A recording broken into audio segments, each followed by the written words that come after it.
Amen. Zambi wa Maria meta ngwakuimba mukabobu wanyu wakusomba nene. Yepo wado na mubelishika ngwakuimba mukabobu.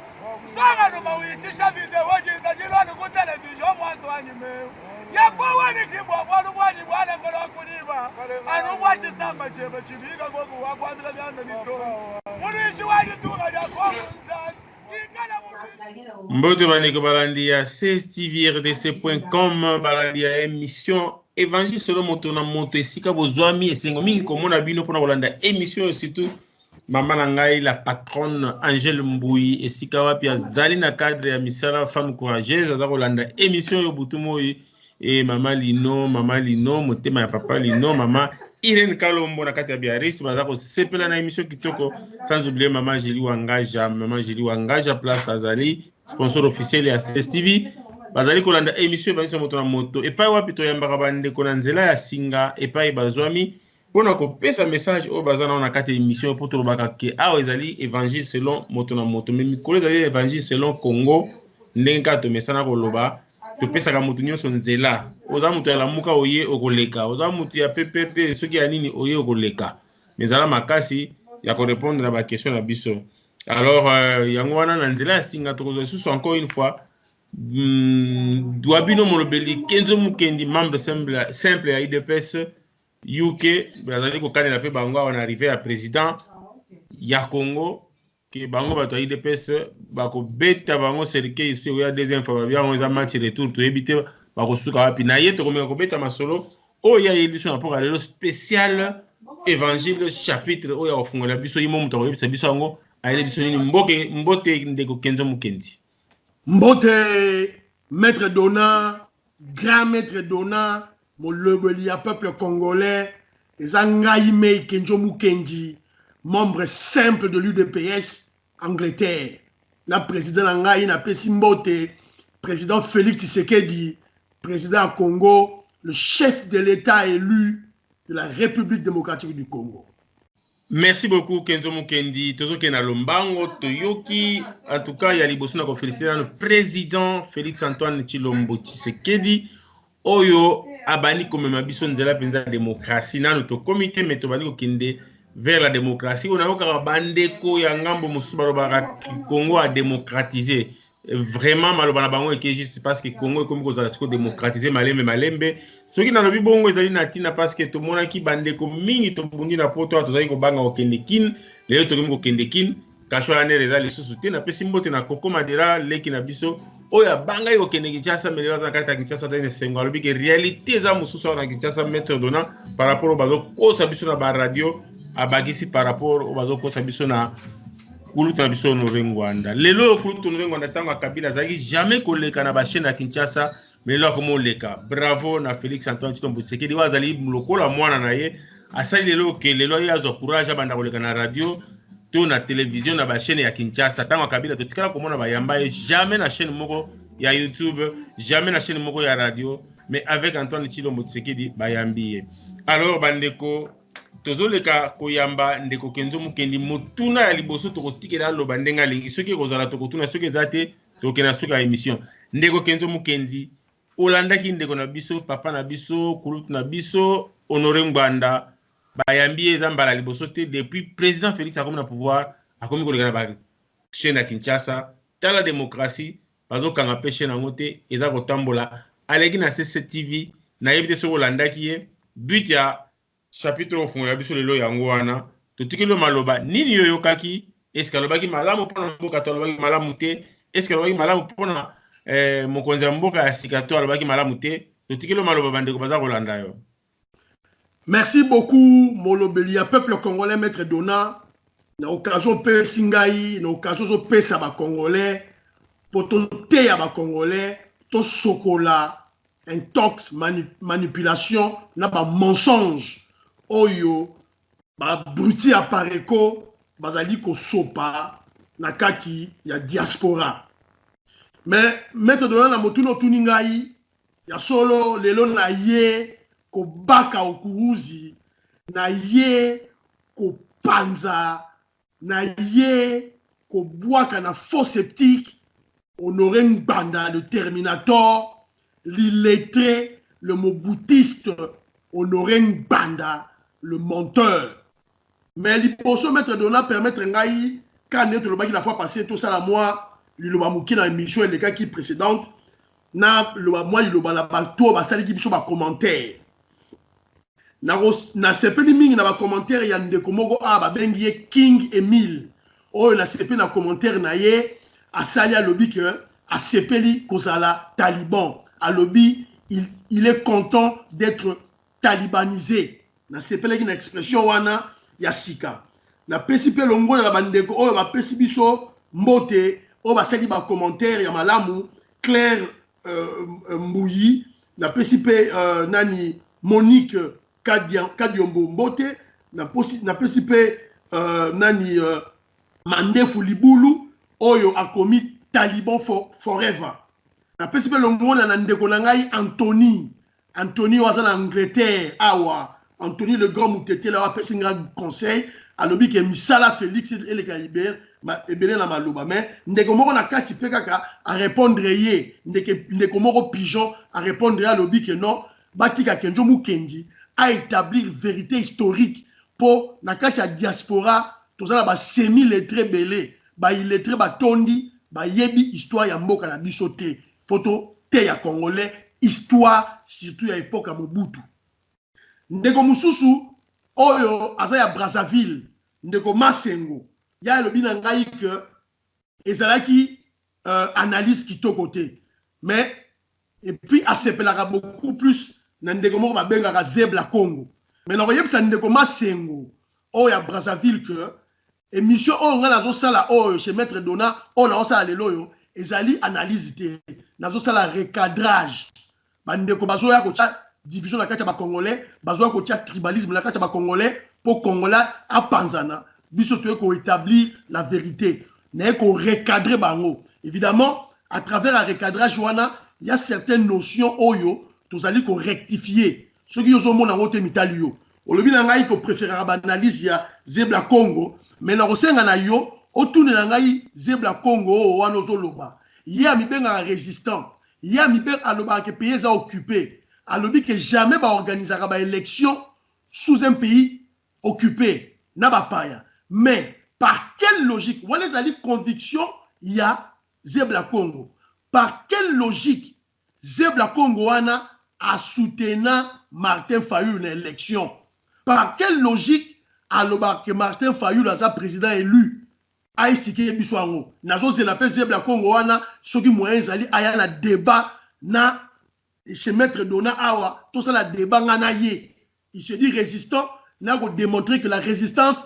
et ça la marana pototé c'est un faux résistant à l'Inimboka na été Maître Dona on est allé une introduction juste pour faire une petite rétrospective dans Magambo émission la fois passée alors pour continuer est-ce que na koki considérer série ba émission na yo lokola ozali ko salela biso onde konanga Damien Twambe abengaki Congolais sengeli to déprogrammer ye après to ya ko reprogrammer ye parce que ba kotsa ki ba virus e belé na mutu na batu lokola to kubumba ba kombote ba kuluto ndengwanda plus ba disciple na ye bazo toujours ko kotsa ba virus na kati ya mémoire ba Congolais alors que za bongo te Congolais fois bima na kati ya libulu wana bakangi en prise wana ya Satan mais ba Congolais bazo toujours ko sala mbeba na est-ce que to ko considérer émission lokola eloko ndeko na biso alansaka ke to sengeli ko déprogrammer pe to ya ko reprogrammer mentalité à peuple congolais to considérant bongo ndeko Kenzo Mukendi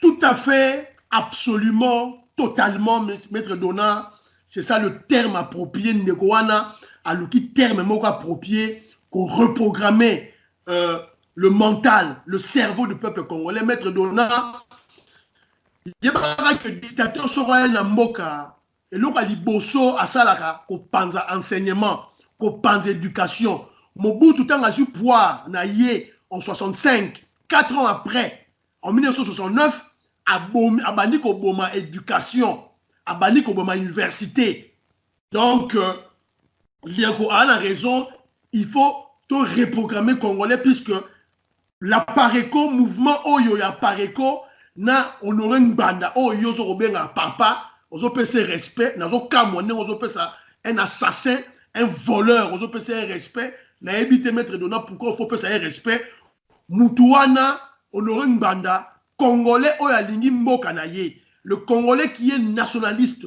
le congolais qui est panafricain ne peut jamais respecter honoré Ngbanda puisque eza mutu oyo aboma ba congolais eza mutu oyo aboma mboka na biso ye na noko na ye Mobutu donc ndeko wana aza na raison il faut tout reprogrammer il faut tout pesa ndeko tout pesa ba congolais histoire ya solo puisque bato wana bazoleka na ba média bazoko déformer histoire à Congo surtout l'histoire proche oyo ya régime à Mobutu bakosi ba déformer pratiquement nyonso et congolais a commis perdu ozomona ba congolais lelo omona bango bakomona ta bilamba ya impère congolais lelo komona ta bilamba impère batie flambeau Mobutu donc bazomona ngo esengo nzoka eza ba malédiction oyo bazoko lata eza ba makila oyo Mobutu aboma donc ndeko wana aza na raison maître Dona yango tosenga na bino maître Dona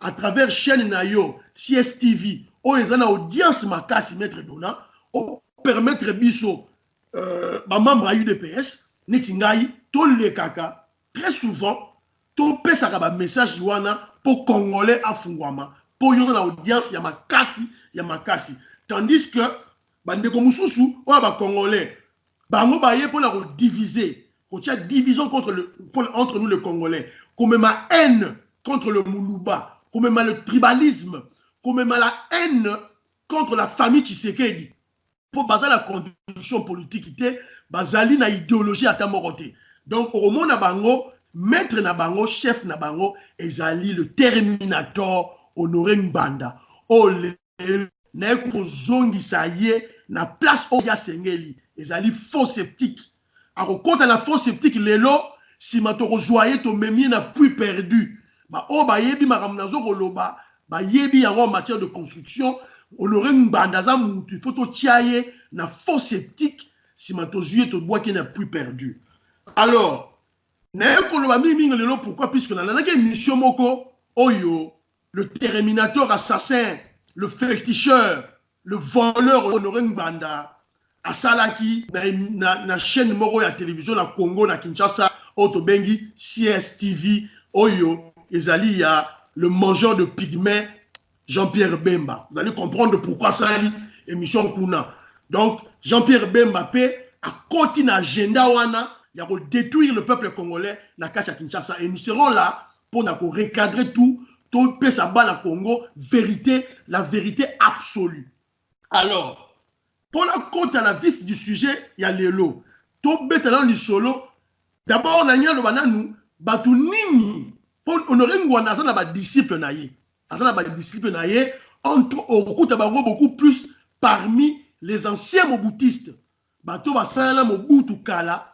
Na famille na bango, na ba na bango, basi na bango, na ba koko na bango. Bango ndemutu, bato former clan wana pour ba abruti, ba bebisa.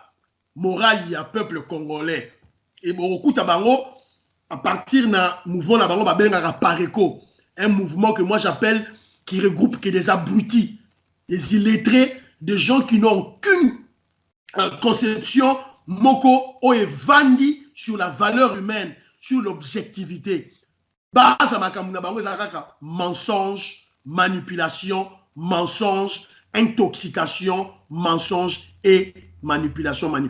Donc, au cours de la tribaliste aigri Kérud Maïzo, wana azali un des disciples de Honoré Ngbanda.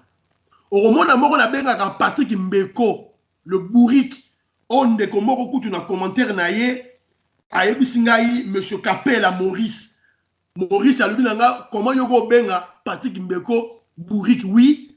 Mouton Nyoso, oya mi benga résistant à poto. Ce sont des illettrés de Bourrique. Comment a noté, oh, Boutou sera commis livre. Il n'y a rien de spécial à comme livre. Na Congo, bateau Nyoso, balega, ba université, 3e cycle, au sali graduat, bah ça là, travail de fin de cycle, travail de fin d'études, bah ça là, travail belé.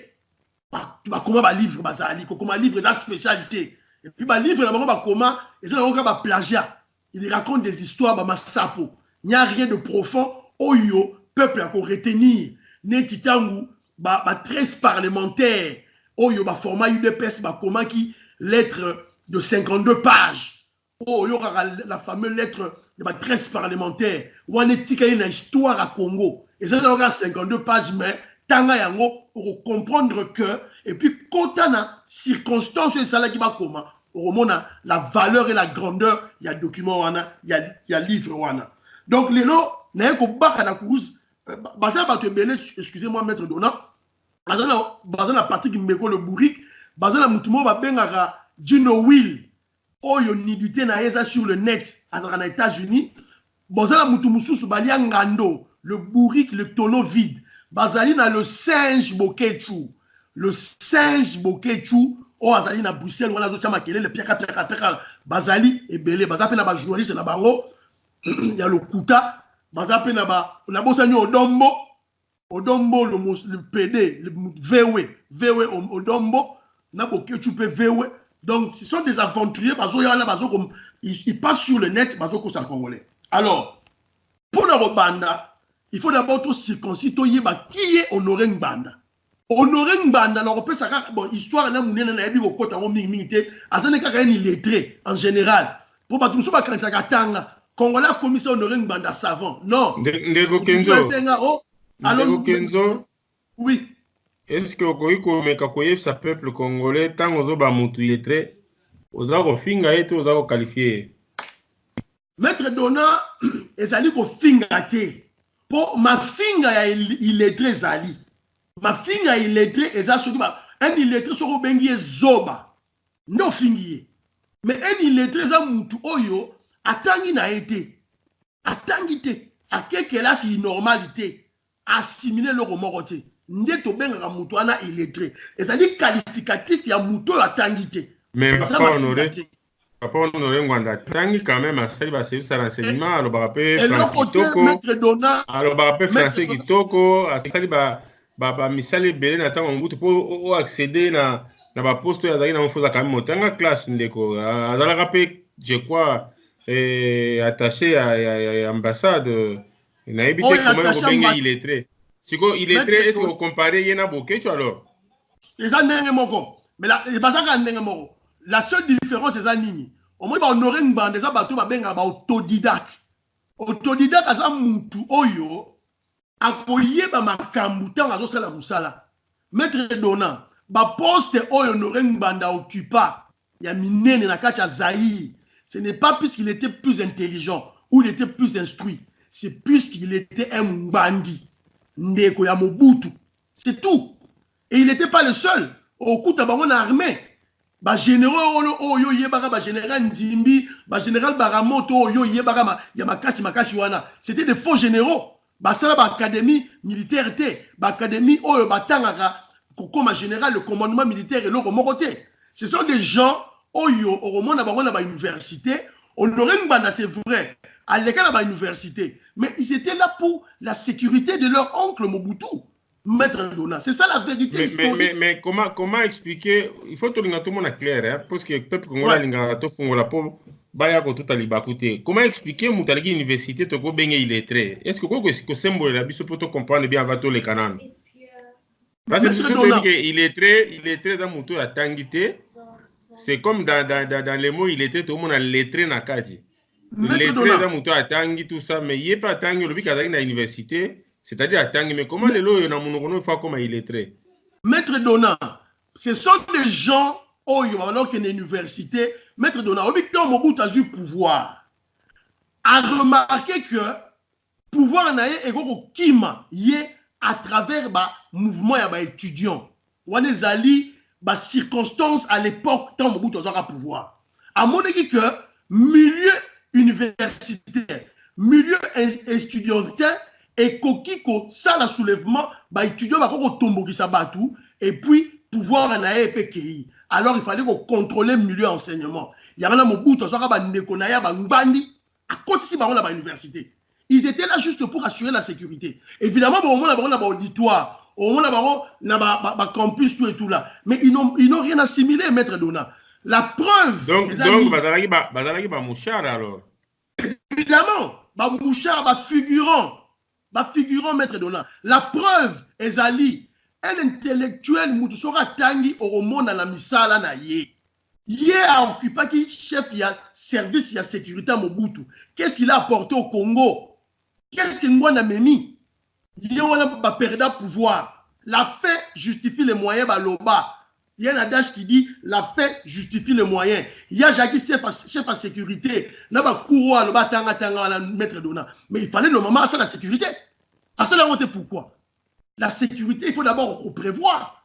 À ça il a échoué. Pourquoi il a échoué? Puisque Azalaki n'a intelligence. Et pourtant, la Katia Zahir, il y avait des gens éminents, n'a pas compétence, n'a pas matière grise à Mayele. Mais Mobutu a pas négligé bango. Mobutu a pas considéré la bangote. A pas pour la kaka bangwandi bandegonaye. Oya bangala. Il faut faire une différence entre un mungwandi et un mungala. Mungwandi aza mungala te. Mungala aza mungwandi te. Un Mungala, c'est un Bantou. Un Mungandi n'est pas un Bantou. Donc, les gens doivent faire cette différence-là. Donc, Mobutu choisissait, Bandekonaye, Oyo, Arocha, un poste clé. Mais résultat, dans la tête, ils étaient vides. Il y a des grades, généraux, tant que ça va sur le plan de guerre, qui est Bunda. Ça, bon, Kimi. Donc, il y a beaucoup d'exemples, Maître Dona. Mais si Koyo, Lelo, Oyo, pourquoi? Puisque il ne connaissait absolument rien. Oh, il y a comment qui neveu de Mobutu, Mumbandi.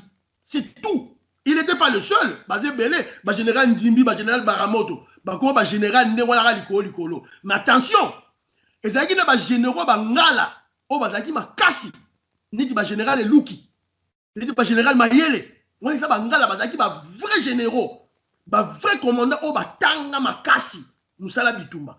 Donc, on a tangé le bosoana, bazaki 0-0. Le seul mungwandi, azaki mayele, atanga, c'était le professeur, le professeur Vundoawe.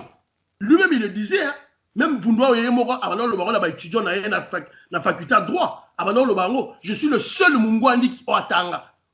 Professeur Moutoulou Banao Lobayango. Donc, Ngwanda Zalaki Nani. Ngwanda Zalaki, conseiller spécial en matière de sécurité, Yamobutu. Donc, Yango Grado Yakomagi na Onasuka. Donc, Azalaki na force à Makasi, Azalaki na puissance Makasi, Azalaki na pouvoir Makasi na époque à Mobutu. Mobutu a banoro yokele Makasi. Mais, le résultat, Bateka Mboka, Bateka Mboka pas Rwandais, Mboka Kenda. Aïe komisko bilobela. Et à la conférence nationale souveraine, pourquoi la benga voleur, la benga assassin. Ce n'est pas moi qui le dis. C'est la commission assassinat bien mal acquis, la conférence nationale souveraine. Moutou, et bien sa liste, il y a bateau, boma batou, il y a bateau, yiba. Na numéro 119, au Rokuta Kombo, il y a Honoré Ngbanda. Na numéro 119. Pendant l'ongola, Kombo, il y a criminel, il y a Mouyibi. Il faut aller dans le tribunal, Honoré Ngbanda, va juger. Ce qui va juger, va laver, n'est-ce pas la Kombo. Le quoi, il y a qui m'a batama, un poltron, un peureux, une poule mouillée. Au moment leader, mon mazo qui m'a batama nae. Donc, Azana sans frotter, à quoi qu'on risquait vie naïté, à quoi qu'on risquait prison pour le peuple naï. Donc, c'est un menteur à cause de la batte. Alors, on a une introduction pour qui est honoré Ngbanda. Si on a compte on a vif le sujet. Et là, on a kanda, oyo zo le bakeno, on a reçu l'émission oyo. À ça, la émission moko na CSTV. yo moko maître de nos pesi président Félix Tshisekedi longonia pour CCTV Blomo bon c'est Jean-Pierre Bemba c'est ça chez Jean-Pierre Bemba ba journaliste ba yamba ki eza journaliste mo ba benga Dosta na journaliste mo ba benga ki Jacques Kalonji na madame moko azalaki wana na poseni Dosta la journaliste ya pareko ya azalaki ancien mutu MLC un journaliste moko oyo même conjugaison à verbe avoir na verbe être ayebi na été donc ba journaliste moko atanga na ifasik mais sur on peut tourner que non à conjuguer le verbe être na avoir na subjonctif présent ton impératif présent ton na passé simple ayebi na yango te donc ba journaliste moko oyo ya kaka ne nazo biso maître dona oyo ya misu makasi misu ga ndokite ayepa ko mpe journaliste bazo benga ye eza biloko to vivant déjà kala quand on comme on va honorer ngba nazo expliquer maître dona c'est ça ba bloka ba Dosta donc à l'égal qui va poser qui ba question c'est une émission moko il y a 4 heures du temps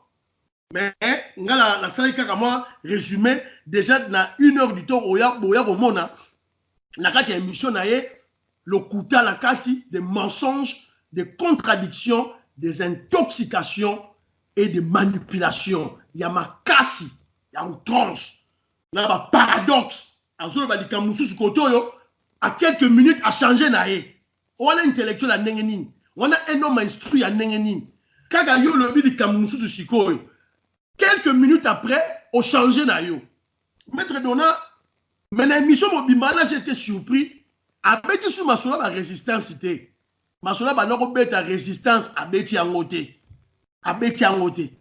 donc aza mutu moko azali na ba sensation aza ba sensation na yaka apesi ba terme moko ya makasi na peuple congolais bungi na ye si ma peuple congolais landi na loyenge alors ba poser quelques questions moko liboso ba poser ba question belé mais na retenir quelques questions oyo yango na retrobeta ba solo na ba ndeko na lelo maître de l'homme a posé quelques questions sur le voyage de Félix Tshisekedi na Félix Tshisekedi azo tambola na nini na mikili na à travers l'Afrique tout et tout là ba tout ba question est-ce que voyage wana et ça na profit ya peuple congolais to ya Kabila yoka réponse na e voyage wana et ça au profit ya bateau ba tchakiye selon Ngwanda lobi bateau ba tchaki Kabila Félix nani ezali Kabila na ba Rwandais donc selon Laurent Ngwanda lobi bota la même voyage na ya salaki na Rwanda na Uganda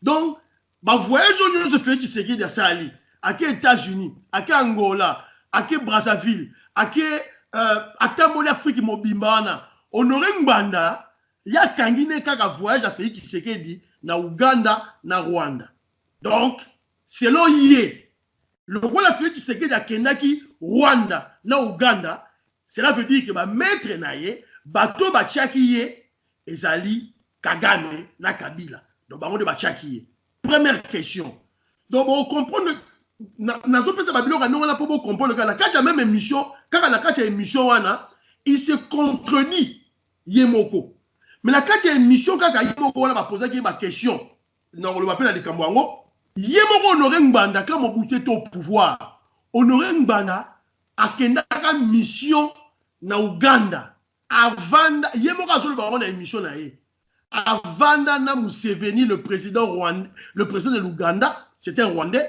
et Kagame bango misato asa ebisa ba congolais nini ba solola asa ebisa ba congolais preuve à l'appui makambu nini ye Honoré Ngwanda asolola kina Museveni na Kagame yemoko azolo ba na émission na ye yemoko azolo ba émission donc selon Honoré Ngwanda yende azali na privilège azali na notoriété ya kokutana na Museveni na Kagame oui clos bango misatu bango mibale Félix akokutana na bango te président Félix akokutana na bango te Etienne Tshisekedi akokutana na bango te kaka ye Honoré Ngwanda puisqu'il le dit na kati ya émission na ye akutana na bango afala na bango solo na bango première observation donc vous comprenez le gars l'individu Honoré Ngwanda se contredit lui-même.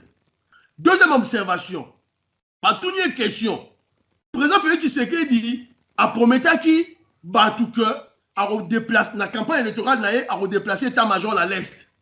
Au lobby nini, il est nos amis. Va poser question à lobby, il y aura beaucoup de journalistes en haut. Totouni yopo ozali expert en sécurité. Mon Dieu, peuple congolais, pourquoi devrons-nous nous abrutir à niveau wana?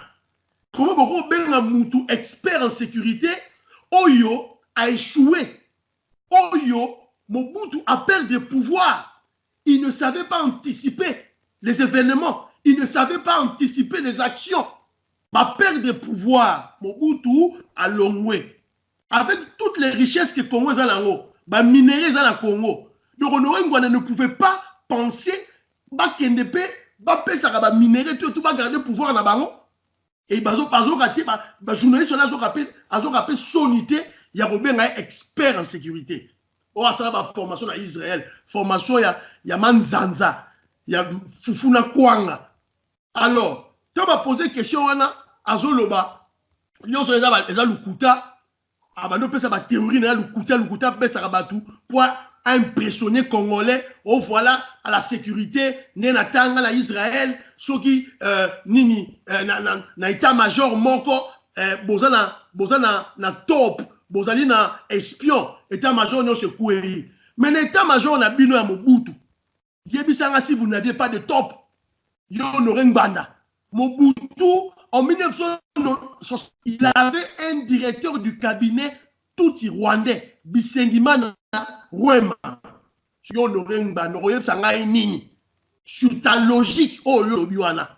Ceux qui bâti état-major et Vandi Bozana, espion à Kati, état-major et Kouei. Biloko moko ezana sens moroté, biloko moko ezana même pas na rapport na question à poser. Il ne sait pas répondre. Donc, il y a moi à poser une question. Quand tu parles de top, d'espions, c'est-à-dire des étrangers dans 4, mais au bouton en 69, il avait le directeur de son cabinet qui était un Rwandais, un tout Rwandais, Bisengema na Rwema, Barthélemy, vieux Bartos, donc, ce sont des gens qui ne comprennent rien. On est allé qui propagent Félix Assali, la minute au Lobawa, état-major.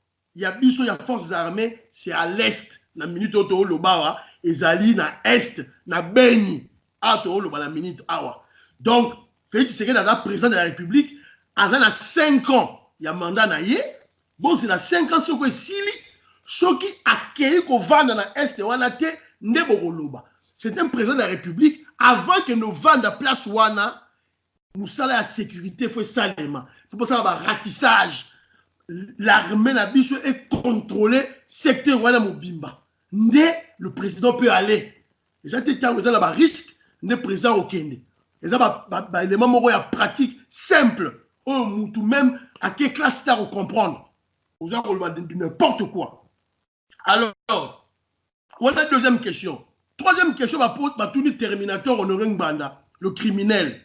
Batouni est sur la gratuité de l'enseignement. Maître Dona. Naïf Saraba Congolais qui est Honoré Ngbanda, ça a la conviction politique, ça a la idéologie. Problème naïe, c'est la haine de la famille Tshisekedi. La haine tribale contre le Balouba. Il y aura réponse à Zopé. Et puis le journaliste, Wana, Maître Dona, ça me fait. Ils ont écœuré Naï, Congolais, car ils ont abouti, Congolais. Et journaliste, Wana, Zoloba, Azotou Nangwanda, au président Félix Tshisekedi, a sali, a Kalamini, classe des Ozonga, gratuité et enseignement. Yo Moutozali, papa social. Ils appellent Ngwanda papa social. Finalement. Pourquoi devrons-nous mentir génération de la future? Ngwanda, c'est la papa social. Ngwanda, on aurait Ngwanda, c'est la papa social. Azala qui chef de la sécurité à Mobutu. Vous avez salaire à soda, salaire agent de sécurité, salaire à soda. Salaire, il y a soda, il y a DSP. C'était combien? Yo ben un papa social. Il faut être fou. Yo journaliste d'Osta. Tu dois être un fou.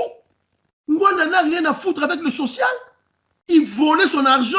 Il y a un bon Nabango, Zahir, le royaume Nabango, il pouvait prendre de l'argent comme il voulait. Non, ils s'en foutaient du petit peuple.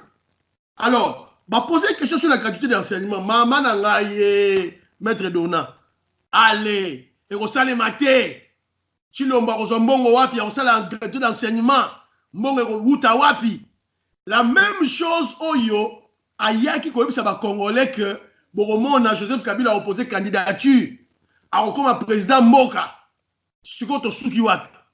Kabila ye wana posa candidature te, Kabila mpe aza sous président mboka te, et puis enseignement ekomi gratuit oyo bango pendant 32 ans bakokaki kosala te na baminere oyo Congo ezalaki na yango na niveau ya coopération, la coopération belge, la coopération française, la coopération américaine. Bazaki na ba coopération ebele mbongo ezokota na Zaïre à l'époque. Mbongo oyo ya courant oyo tobandi ko exporter ya Inga ezokota na compte privé Mobutu na poche ya Mobutu. Yo Ngwana il peut nous dire pourquoi le professeur Bingoto a été tué et le professeur Pinga Kasenda bakufa pona nini? Ako yebisa biso? Hein? Puisqu'à l'époque, le professeur Bingoto était le PDG de la SNEL. Et le professeur Pinga Senda était le ministre, je crois, de l'énergie, je crois. Bakoufa, pourquoi? Hein? C'était plus de 300 millions de dollars. Oyo, l'exportation à courant, ils ont rapporté dans Zaïre à l'époque. Et moi, on compte dans le compte privé de Maréchal Mobutu. Après, il y a un menteur qui vient parler de balivernes, des inepties, des mensonges, et les Congolais sont assis là, bouche bée, bavandi, ils ne réagissent pas, ils ne disent rien à ce menteur de Honoré Ngwana. Va poser sous question, 4e question sur Makambouya Minembwe. Walande, na ebisio maître Dona, nde masolo na bango balingaka. Voilà, Minembwe, Kagame alinga Zoyango, tout ça. Tout de suite, on répondait à Bino. On avait un président de la République tout rwandais, Joseph Kabila, au Bobenga Kanambe. À l'époque, on avait un vice-président Moko, Ozaki tout rwandais, responsable de la défense, la décentralisation. Rouberwa, Minembwe Kendate, Abele Atandamba va Congolais Kendate. Kaka Siko de un président Félix Tshisekedi, un Congolais bantou, de souche. Vous devez arrêter de délirer. Alors, tu m'as posé une question, je ne sais pas lobby. Yo, au Sénégal, il y a ce qu'il y a un ordre. Na batunaye ya pareko, basa la ba sitting, ba manifestation, na ba ambassade. Chose grave, na sepeli, ngwanda le loko mosenga ba basa ba manifestation na ba ambassade. Mais c'est toi qui tuais les gens des manifestants. Toi, tu tuais les gens de l'UDPS. Bah, toi, l'UDPS va manifester. Toi, tu les tuais. Tu les assassinais. Tu les arrêtais. Tu les intimidais. Yo, Honoré Ngwana. Les autres, ça la manifestation. Et puis, c'est quelle logique, Wana? Il y a un maître Dona. Boroye ba moutou a instruit na ba acte na ye. Moutou sora tanga na classe de maître Dona. Boroye bega na ba acte na ye. Une ambassade. Ça, quelle influence? Yo zoti na batna qui laisse la manifestation, il y a ambassade ya Rwanda en Angleterre. Et ça impact ni. Impact des années. On loti na bango ba qui nous a manifestation na parlement français. Yo zoti na bango ba qui ambassade ya Rwanda. Na katio na nte Kenzo Mukendi funa na meka ko la sabande ko kamusu kamurbi ya marche ya l'ambassade à Rwanda. Bango na bango bapotana ki tomona ki na bilinde baleka ki balobi. Marche senga mito activité to sitting liboso ambassade à Rwanda. Kaka bango na bango ba lié ya Pareko. Bagé kuta ki ya Pareko monter bango ku. C'est-à-dire police service de sécurité yebisi bande ko mususu basenga ki ba marche to activité wana que Bokozala liboso ambassade te batie bango à 2 km l'ambassade. Alors que sitting il fallait aller en face de l'ambassade. Ngai muna lo bayango te bango ba na réseaux sociaux ba fundani bango na bango. Voilà. Et puis service à sécurité nazo dépendre ka maloba oyo bango moko bande ko na baloba ki pitisho mongo.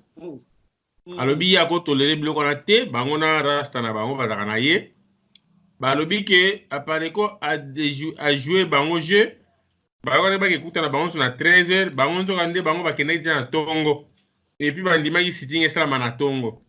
Et curieusement, ba service ya sécurité ba yebisi bande comme sou que non mais bossa appelle ko la pareko bango pe ba écouter na ba délégation à Rwanda oyo ko na ambassade na tongo. Bino pe bossa moi groupe na bino bo écouter na bango. Voilà, c'est pour dire qu'il y a parlé quoi jouer à Génine. Naye ko se référer na tango et puis moment na ba to Rwanda bazaki na makambo G7 hein. Délégation moria ki wana. Naye ko se référer na makambo ile ka Kagame yaka na Bruxelles. O ba destinaka biso na ngai na Eliezer biso to teka Congo ngande facilitateur. Après ko était 10e anniversaire mokolo Kagame azaki na Bruxelles pour que ba combattant balanda Kagame était pour na lumbe biso to kenda ba lumbe. Mais après que bagi na salle ba fêter 10e anniversaire na bango. Voilà. C'est pour dire que to into comprendre après que jouera rôle nini na makambo a Congo. Baza ba résistant ya nini. Na tikelo malobo continuer place aux Israéliens pour na funga peuple congolais muke. O tilo ba continuer à Rolanda. Na ebiki bato na sumingi te bese kufa wana pe ba kemi pesa na lamuka pour que selo bango sur lamuka du pouvoir candidat ko komandelo ministre soki ya nini malembe ba ko bazong servir azonga na Congo. Donc voilà à peu près bako ça. Donc exactement tout l'extra sur les Rolandila bango te mais il faut te finir ba bango ti malembe na suka. Alors na zong sur maroba. OK, merci beaucoup maître Dona. To Rolande la bango, oza raison maître Dona, to Rolande la bango te. Mais souci na biso zani ni maître Dona, bazali ko abruti la population congolaise, le peuple congolais. Ya la biso to zoya ko lobela mingi. Ngaso na zo sala ba émission le maître Dona, c'est destiné au peuple congolais. Ce n'est pas à eux. Pour bango on a déjà ba pourriture. Ce sont des gens des sorciers. Ba lokaka les gens na butu ba boma ba tu ba na makina na maboko maître Dona. To sala bango émission te. Alors la 5e question, maître Dona, quand on est dans l'Obaki, la 4e question, selon Ngaï, Moutoua a instruit, vous avez besoin de l'action, vous avez la puissance et agir. Vous avez noté l'ambassade de Rwanda, et ça l'impact, vous avez un parlement anglais, vous avez un parlement français, vous avez marché, et si la puissance du pays où on est allé, pour aider bino na action na bino tala musala biso UDPS to bana ko sala peto salaka donc bato bana na ba pareko vous allez vous aboutir et il n'y aura rien. Alors 5e question va poser quelques questions sur le code minier batuni honoré Mbanda code minier oyo ya Kabila ya Kala oya Sikoyo olobi nini selon yo et j'étais nazaki curieux là oka honoré Mbanda le moboutiste abete masula code minier. Et est-ce que biso ba Zaïrois? Est-ce que tu y a code minier à Zaïre? C'est là Mobutu, maître Dona. Bato bato ganga ba même journaliste ils ne savent pas formuler des questions intelligentes. Au moi prémisse non liboso, deuxième prémisse sima au moi conclusion ou une question en termes de réflexion et raisonnement c'est mon bois qui question. Non, ils posent des questions comme de petits enfants. Comme il y a maternelle, si c'est quoi ça? Moi, lipa, bonbon. Alors, sur code minier, on aurait une bande. Mais parle-nous d'abord, il y a code minier zaïrois de l'époque de Mobutu. Il y a un code minier à Serra Mobutu. Nini, Sima, au sein de comparaison, la code minier à Kabila. Mais moi, j'étais curieux et j'étais très content. Et Bimi Namunoko ya honoré Mbanda. C'est à la 46e minute, il y a vidéo. J'ai retenu même la minute. Honoré Mbanda Lobi Boy. Ce sont les Blancs qui ont placé Laurent Désiré Kabila au pouvoir pour des minéraux. Honoré Mbanda Moutabimisi na Munokonaye na émission. Ba minelende ba tiaki Laurent Désiré Kabila au pouvoir pour les minéraux. Tant où Laurent Désiré Kabila a respecté le contrat la bangote, ils l'ont tué. Baminele toujours, Joseph Kabila, honoré Ngwananda Zoloba. Et puis, tant où Kabila, Joseph Kabila, Kanambe, on va bien à Kanambe, a vu ba minéra pesi ba chinois, ne ba minele ba zui, ba Chesiko Félix Tshisekedi comme président de la République. Là, il ne parle pas de Rwandais. Là, il ne parle pas d'Ougandais, il ne parle pas de Tutsi. Il parle des Blancs. paradoxe, à la première question, par tout là qui est, Félix Tshisekedi a un voyage pour le peuple congolais, il y a le baki, a un voyage pour là-bas, Toba Tchakiye, Kanambe, na Kagame, Rwandais. Mais à la 5e question, où il y a code minier, à la 46e minute, va poser une question et il relate la vérité, la réalité des choses. Donc, Honoré Ngbanda connaît la vérité du Congolais, mais il ne peut pas la dire aux Congolais. Pourquoi mentir les Congolais? Pourquoi ne pas dire aux Congolais cette vérité? Oh, biso le marché là-bas Congolais. Et il le dit. Les Blancs ont placé Laurent Désiré Kabila pour les minéraux. Et moi, je pose à Honoré Ngbanda la question. Vous étiez conseiller spécial à Mobutu en matière de sécurité. Quelles sont les actions anticipatives au Yozwaki pour leur préserver le régime Nabino, pour leur préserver le pouvoir Nabino, au moment où vous voyez que ce sont des Rwandais qui étaient derrière? Il n'y en avait aucune. Pour bateau, il y a sécurité à Solo. On va appeler ça Mobutu par rapport à Solo. Pour demander que tout fait bango. Tout est bien que ma vie est Henri Lokondo. Poisson Mongo. C'était un Bantou. Pour Otikaya Abimate. Il fallait que c'est ça la réalité historique. Peuple congolais Fayeba. Alors, maintenant, il dit que quand Joseph Kabila Kanambe, minéré pour les minéraux, azu minéraux, on appelle ça chinois, russe, ne minéré longolier, Félix Tshisekedi. Gloire à Dieu, merci beaucoup. Si vous avez Likambo, vous avez Félix Tshisekedi, président nommé, il y a Joseph Kabila, et Outarawapi. Et Outarawapi. Quand il y a un Ngbanda sur le solo, à l'objet que na Biarritz dernièrement, na sommet il y a un pays industrialisé dans le monde. France a cela qui Macron a cela qui n'a Poutine. Il y a un Ngbanda sur reconnaître qu'il y a une guerre entre les grandes puissances pour le Congo. Et Loko Etienne Tshisekedi Wamulumba, le premier docteur en droit, à Sayeba Banda Kala. Félix Tshisekedi, le président actuel, le diplomate du Congo, à Sayeba une année avant, il y a honoré Ngbanda Soko Sikoyo. Donc, eux ne savaient pas qu'il y avait une guerre d'intérêt dans le Congo entre les États-Unis d'Amérique et les Européens. Et les Européens, la France, n'a soutenu qui va Bemba, n'a pas Lamuka, n'a pas Angola, n'a pas Fayulu, n'a pas Ngwanda. Et les Américains ont soutenu Félix Tshisekedi et le peuple congolais et l'UDPS. Et tous eu pouvoir. Ils ont reconnaître en l'élo. Après avoir menti le peuple congolais, ils ont reconnaître en. Et d'ailleurs, quand on a une mission, Maître Dona, quand on a une mission, on aurait expliqué au cours de la guerre d'agression au Zaïre Azwaki, pour pas le Mobutu dans le pouvoir.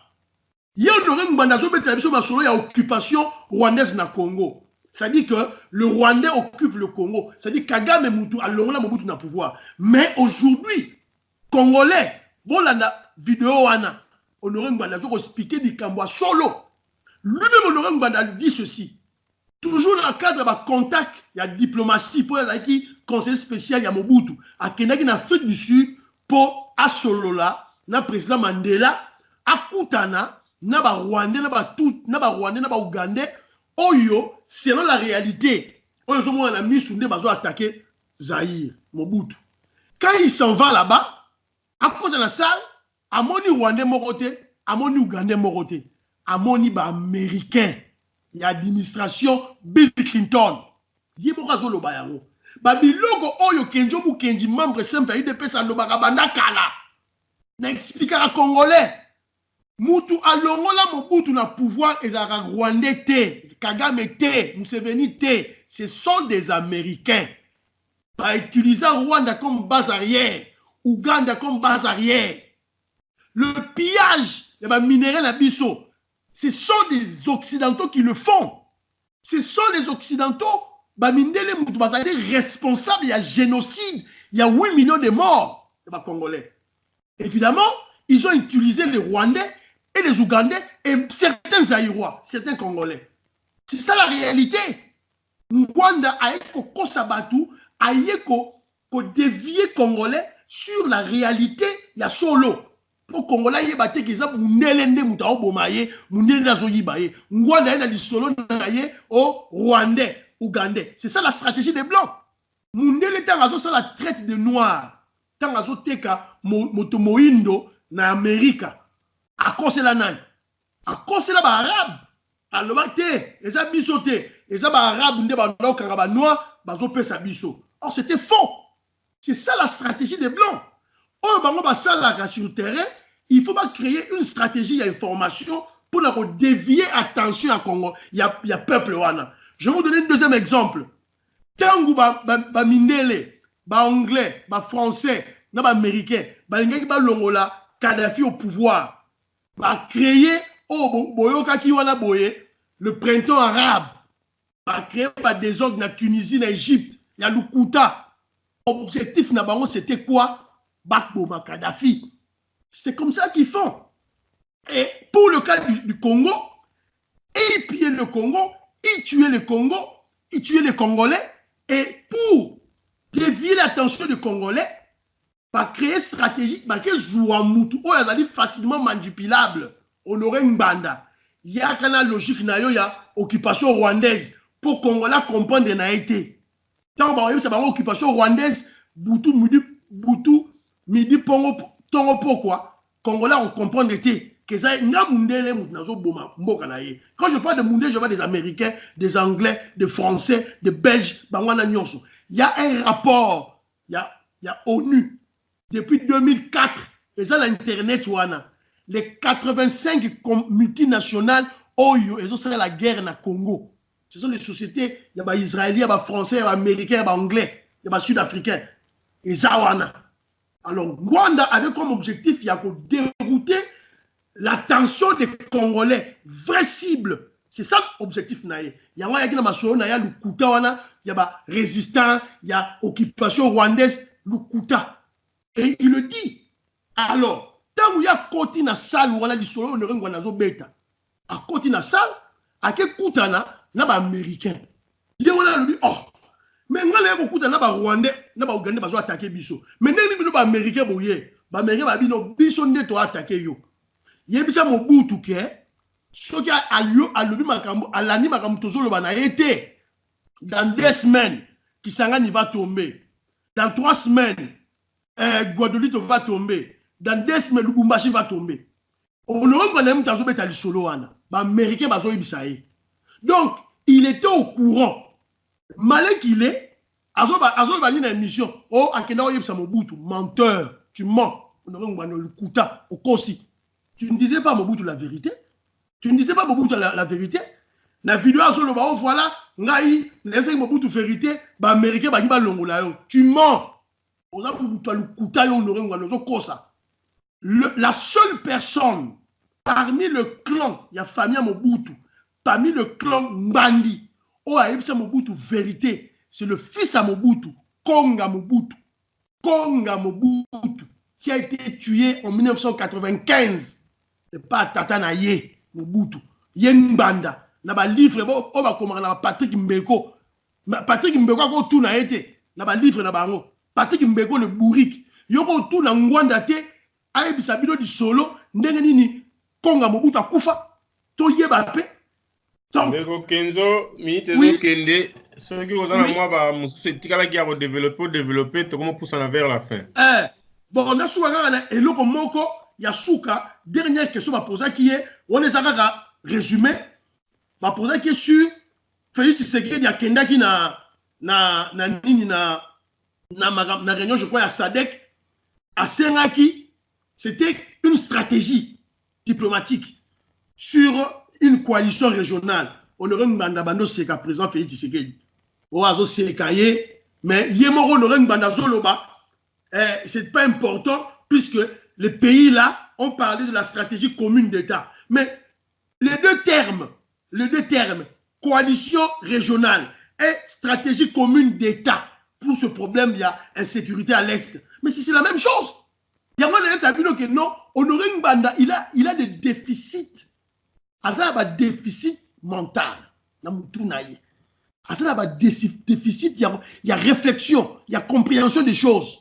ou bien il fait ça exprès. Via ça colis, via comment ça crise ya âge. Moi ba crise ya âge pe via comment beaucoup ya koende to kangana banda tuna yemoko. Donc ouais. Maintenant, on les a ba excuse. À ça la soit à ça la sciemment, soit à ça vraiment la lacune moko intellectuel. Yama ba conclusion la ngana lobaka. Atanga na été. Babilo nyonso na démontré au maître Dona. Na ebisi bino déjà dit et puis la bête bino ni solo. Liboso va poser une question. Alors bio pouvoir à Félix et outi na maboko ya Kabila ba nommé. Quand la katika tuana, yemo ko reconnaître, ce sont les Américains qui ont placé Félix. On doit comprendre. Donc moi je me pose la question de savoir. Yo Honoré Mbanda na ba poste oyatu à Zoa, ba formation oyazo na ba Israël. Donc Honoré Mbanda ne sait pas que le pouvoir en Afrique, je dis en Afrique, pas seulement au Congo, se négocie en amont en Occident. Donc il y a bien monté. Donc Honoré Mbanda éviter que nos conseillers Mobutu, tu vas passer pouvoir et ça va américain, va passer pouvoir. Il y a des livres comment yango, il y a même un film Zali sur ça. Ce qui Mobutu a résisté à 32 ans à la dictature naïe, c'est grâce aux Américains. Qui ne sait pas ça? C'est grâce à bloc capitaliste, à la guerre froide, les Américains ne soutenir rien. En 1977, tant le président américain Jimmy Carter a eu le pouvoir, les démocrates, Mobutu a le pouvoir. Tous les républicains, les zongi, les pouvoir naïe à Makasi. Donc lui ne sait pas que le pouvoir s'est négocié en Occident. Il y a évité que vienne à Sassou Nguesso. Ce sont les Français, il y a évité que Omar Bongo, na Gabon, c'est la France qui le soutient. Il y a évité que na centre, aïe bien voté. Et puis, Moutouala Honoré Mbanda, il a évité qu'il a un problème ni na Moutounaï.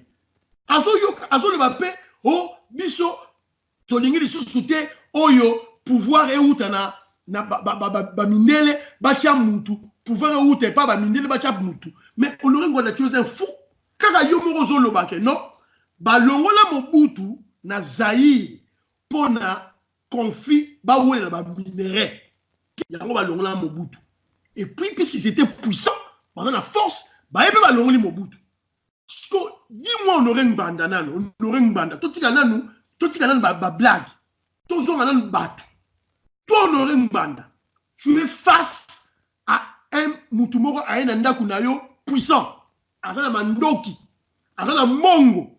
Tu vas te battre contre Moutouana ou bien tu vas négocier?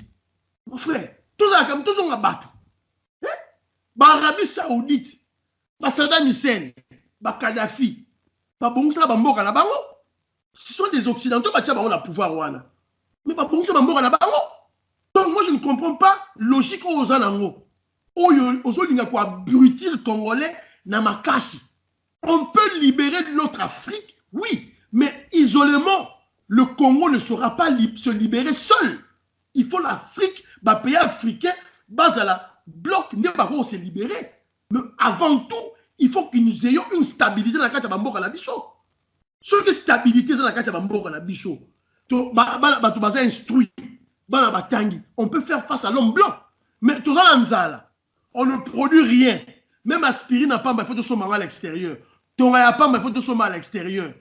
On ne sait rien fabriquer chez nous. N'ayons au bunda contre les Américains, les Français, qui si, au sein de la mboka na yote, au bundi se mundele nengeni. Na presque un exemple, il y a des produits pharmaceutiques. Produits, qui s'y remet là. Tout ça, la ramona mboka la bisote la Afrique, généralement. Si vous avez pour ça qu'il y a des transitions de pouvoir, combien de sociétés il y a qui si bossa la mboka? Combien de sociétés pharmaceutiques bossa là?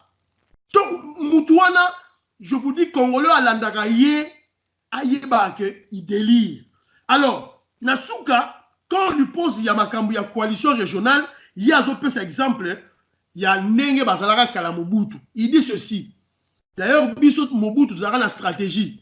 Ambassadeurs dans le pays frontalier, c'était des agents de renseignement. Parce que les agents de renseignement, ils ont des informations. Donc, ma besoin Torié bara déjà avant. Mais n'engeni siko, ngwana, epsa biso siko, n'engeni siko yo, ba Rwanda ba kotaka, ba Rwanda ba kota n'engeni. Pour bien bochaki ba ambassadeur, ba attaché militaire, ba zaki ba agent de renseignement. N'engozo ko s'enorgueillir na stratégie na bino. Siko n'engeni ni régime na bino kweya. N'engeni ni ba Rwanda ba kota na Congo. N'engeni. Tu es un menteur. Donc bino si ni télévision à Jean-Pierre Bemba, Bokeba, na mutu na bino honoré Ngbanda, pour boire aboutir ba Congolais. Bokeba. Vous obtenez la télévision mutu à Lukuta, un menteur, un rusé, un sorcier, un voleur, mutu moro oyo, azana immoralité moro ya makasi, une immoralité criante, une probité intellectuelle et morale en dessous de zéro. Mais Moutoné-Mouana, il va tuer le peuple, il va abrutir le peuple. Il y a un bicho, il faut tout y a. Tous les cinq là-bas, Congolais, oh, bah, vivant à l'époque, il y a à l'époque, bah, vivre la bicho à l'écolo, bah, même la bicho, bah, données historiques, tout bête là-bas, Congolais, solo, il y a Tata, honoré, Mbanda, bah, yé. Donc, la commune à Souka, pour la conclusion, la maître Dona, n'a démontré, n'a fait que Honoré Mbanda, c'est un illettré, un instruité. Pour Mouto Atanga, il y a une cohérence, il y a une suite logique. Il y a une idée, il y a une loba. Il ne peut pas se contredire dans 2, 3, 4 questions. Alors, il a 5 minutes à changer. Il dit que le pouvoir de Félix, président Félix, c'est pas Kabila, nani Rwandais. La question que va poser à cause du minier dans 46e minute, oh non, pouvoir n'a américain. Cette contradiction, pourquoi? Pourquoi il faut entretenir contradiction? Ce paradoxe, il faut entretenir pourquoi? Objectif n'a pas ligne. Donc, Honoré Mbanda, qui Kabilo qu'on a yo ya pour instaurer la haine parmi nous les Congolais, le tribalisme parmi nous les Congolais, la division parmi nous les Congolais. Tant que nous avons makambo nyonso yo, na si batu mususu bazo seka ngai, bazo luka ba combattre ngai, bazo luka ba finga ngai. Mais bon tant la lelo makambo leki en Afrique du Sud, xénophobie, racisme en Afrique du Sud. Bazo boma, ba sud-africain bazo boma, ba noir au Carabiso. Vous croyez que le peuple sud-africain est bête? Vous croyez que ba sud-africain ba soba, ba éviter que oh ils ba ndeko na biso? Ba éviter que les Africains, oh, on a des Zaïrois, des Zimbabwéens, des Nigériens, Toeda, des Sud-Africains, lors de l'apartheid, bah, yébi. Mais pourquoi ils le font? Ce sont les politiciens, les leaders na bango, ils ont monté bango à petit feu, petit à petit, mouké, ils ont contre le tribalisme, ils ont contre la xénophobie, petit à petit, mouké, les lois bombes, et comme ils mounène, explosé, tout comme on l'est là. Et maintenant, au vu et au su de tout le monde, il y a un avis sur là, le tribalisme, la haine, la division, honoré Mbanda, n'a pas le Terminator, société congolaise, surtout la diaspora. Autant que nous avons Congolais, petit à petit, le tribalisme, il y a un terme, un taliban, pour finir balouba. Or, Taliban, c'est un bon titre. Mouton Nyos Taliban, il doit être fier. Il doit fierté. C'est un peuple qui se bat contre la puissance du monde pour la liberté. Il y a un peuple là, Afghanistan. Donc, ce Benyo Taliban, c'est là. Donc, eux croient insulter un Moulouba, or, ils glorifier, ils honorer. Il y a ce sont des gens qui sont des abrutis. Bon, on a une université, on a un diplôme minene. Mais dans la tête, donc, c'est le moment, tous à la unis, tout télémé la bateau, parce qu'on va diviser biso, tout télémé la bateau, il y a une confusion entre biso, tout télémé la bateau, yo, lingui, barrer la route, comment je dirais, dans mouvement et changement, oyo, président Félix Tshisekedi, a même na Congo, le lobo moni, gratuité et enseignement, la scolarité gratuite au président Félix Tshisekedi Atié, collège Boboto free, Moamba free, Kabambare au Félé. Donc, bien sûr, à court terme, par Congolais, on va dans la bana, épargne na bango au Bakisama. Mongo, Ndambu, il y a panier de la ménagère et au Bakisama. Cela veut dire que Mongo Oyo, il fallait pas foutre à Minerval. Et Zongi, na biloko mususu, ba reçu la biloko rolia, bilamba, tout et tout là, tout ba meuble, tout et tout là, épargne na bango Bakisami. Et de l'autre côté, l'enseignement gratuit de Ngolo Baboye, Félix Tshisekedi a donné la vie au peuple congolais. Pour un peuple sans instruction, c'est un peuple mort. La Bible nous dit, mon peuple périt par manque de connaissance. Donc, si on a la connaissance, c'était le singe Bokechu. Il n'a aucune connaissance. Donc, c'est comme un moribond, un mort.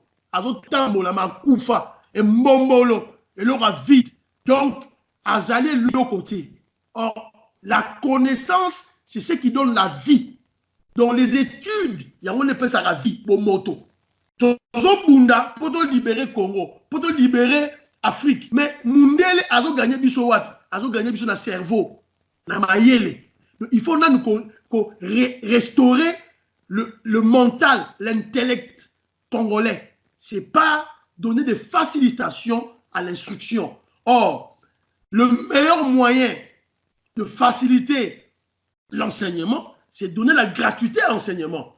Ce sont des projets de l'UDPS. Ce sont des projets que le premier docteur en droit à Koma Kalechen Tshisekedi, oh lelo, Félix Tshisekedi, le président, aïe ko Tchango en exécution. Donc, gratuité enseignement, oh et koti lelo. C'est le peuple congolais, il faut veiller là-haut.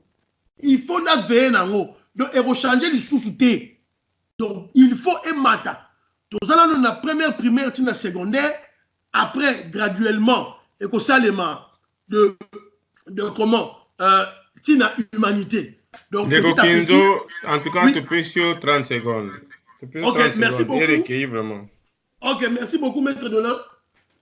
Nebo ya mingai, na pesika mbote, na bandeko bazola na biso, Anthony a na lead na Angleterre, na pesio mbote, nebo zola na biso, pasteur Colin, Urbain Maleka, Didier Cessa, na pesi bino mbote nebo zola na biso, bo soutenir bola na chaîne oyo ya maître de la CSTV ya ngonde zo sunga pasteur Colin innocent na pesi bino mbote makasi bola na chaîne o makasi yango surtout Anthony Massa na ya Mutetela un frère Mutetela donc Jean-Pierre Mbikulu na bosani yote na France na ndaka biso mingi na maître Dona donc na souki na maître Dona à la prochaine soza motuna. Merci beaucoup, Kenzo Mukendi. Je pense que Mituna et ceux qui te tournent à Tokola, la Awa Metrozong, il aura toujours quand on met ça la révision, to résumé, to rétrospective. Il y a moi, ma solo, to solo li, na o eleki, o mekarozong là, peut-être na yango moi mutune koya, mais sinon, en tout cas, ils allaient que c'est mingi koyo kayo. Je pense que Malobanayo et Fungoli pe batumsu misu et Fungoli batumsu pe bongo nao bazana pare comme si bagina mois d'août ko hésiter. Faut balanda balinga na bango basi batike église wana ya pareko na si bafungoli tiko moi misu bafungoli moi matoi babi place wana Kenzo ani ati na kasi peut-être lobby moi 15 personnes bakotike église wana esika bandoctrine na bango pona koluka ko soutenir ndeko oyo azali mwana mboka toza koluka akoma na muto ya mboka. Merci beaucoup bandeko balandi ya CSTV. Merci beaucoup. Je pense que cette émission fera plaisir à Pauline Mbaya, la Texane Nakatia Texas na Dallas, la vraie Taliban quoi. Balobi ba Taliban, bazali kaka ba Taliban pe bazali. Mutumoka bangi kombo na zate nende ko Mukenya. Taliban forever. Vraiment. Taliban forever. Merci beaucoup pour la Pauline Mbaya pour nous soutenir. Biso moralement et na ba conseil pour na émission va sur moto. Encore une fois pour nous clôturer l'émission vraiment. Toko senga na kombo batu nyonso balandaka biso. Merci na Kenzo Mukendi. Toko benga yo sumbala sima. Et merci beaucoup na maman Angèle Mbouyi, la patronne na bosanité.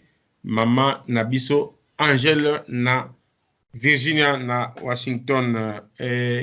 Merci beaucoup na batu nyonso. Toyeba que le 17 qui le 20 président mokonzi mwana mboka azali na kati ya Bruxelles azozonga na kati ya mboka na ye Bruxellois azozonga cette fois-ci comme président de la République epesa motema pasi te toyebi ke bakaboli mbongo na bato bakoya batya mobulu oyo balobi bakosomba maki baya nango ebele vraiment mais babosana mapa te puisque tokolesa bango na mapa voilà alors na bacon vraiment ekozala mpenza malamu mpona bango surtout baya tongo puisque ezala bien mingi mpona déjeuner ndenge bakani koya wana alors merci beaucoup na bajeune oyo tu batelemi mpe balobi ke président na bango bakotika ete advienne que pourra le 17 le 18 ndenge bango moko balance message oyo ya koboma moninga boye moninga merci na bino mpona bamessage ya bino kitoko boza kotinda kolakisa mpena boza vrai bacongolais bino bandeko na biso bolobi bokoya na maki bolobi bokoya na bambeli merci beaucoup mpona message na bino tobolakisa mpena boza vrai bacongolais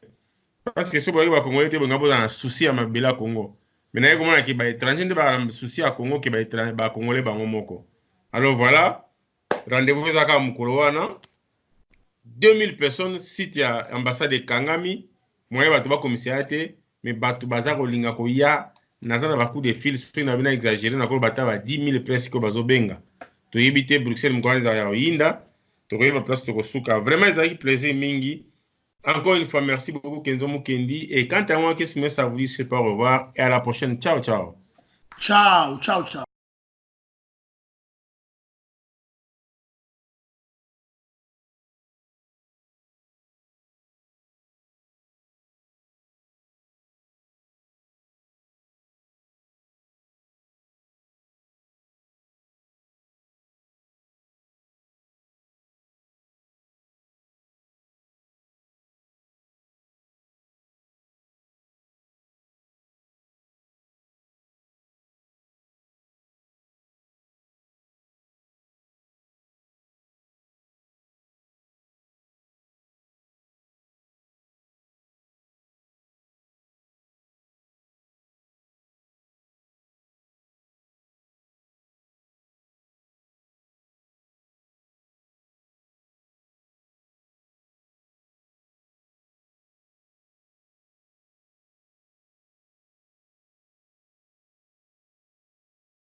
Nzambi wa Felix Tshisekedi kwa kubingile diabolo buto.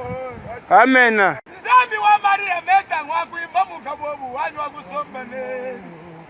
Yepo wado na mubelishika kwa kuimba mukabobu. Sanga no mawitisha video jinda jiloni ku television mwanto anyime. Yepo wani kibwa bwalu bwani bwana ngolo kuliba. Anu bwachi samba cheba chibiga gogo wakwambila byanda mito. Munishi wadi tunga ya kwa nzambi. Ikala munishi